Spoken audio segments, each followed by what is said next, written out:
বাইরে লাঞ্চ করতে গিয়েছিলাম ছোট ছেলেকে সাথে নিয়ে।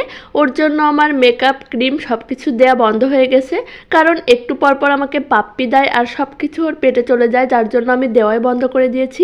এদিকে তার কাছ থেকে আমি খাওয়া শিখতেছি। সে দেখেন কি সুন্দর করে মন্থন ঝুপের ভিতরে ভিজায় ভিজায় খাচ্ছে, দেখে অনেকটা ভালো লাগতেছিল। আমরা কিন্তু কেউ ওকে শেখাই দেয় নাই, ও নিজে নিজেই খাচ্ছিল।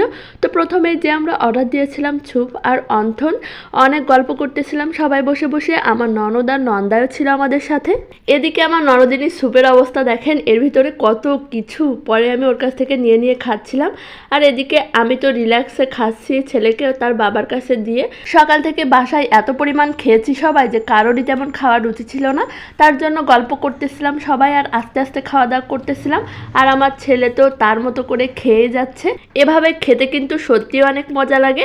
যাই হোক, আমাদের এই পর্বটা শেষ হয়ে গেল। তারপরে চলে আসলো আমাদের লাঞ্চ।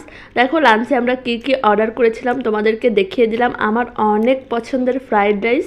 এখানে আসলে আমি অবশ্যই ফ্রাইড রাইস চিকেন ফ্রাই খাই, কারণ এটা আমার অনেক বেশি পছন্দের। সবাই মিলে অনেক আনন্দ করলাম, অনেক মজার মজার খাবার খেলাম। তোমাদের কাছে কেমন লাগলো অবশ্যই কিন্তু কমেন্ট করে জানিও। এদিকে আমার নন্দা আমাকে সার্ভ করে দিচ্ছে। যদিও পেটে এক ফোঁটাও জায়গা ছিল না, তারপরে বসে বসে যতটুকু পারলাম লাঞ্চ করলাম। তো তোমাদের কাছে কেমন লাগলো কমেন্টে জানিও। আল্লাহ হাফেজ।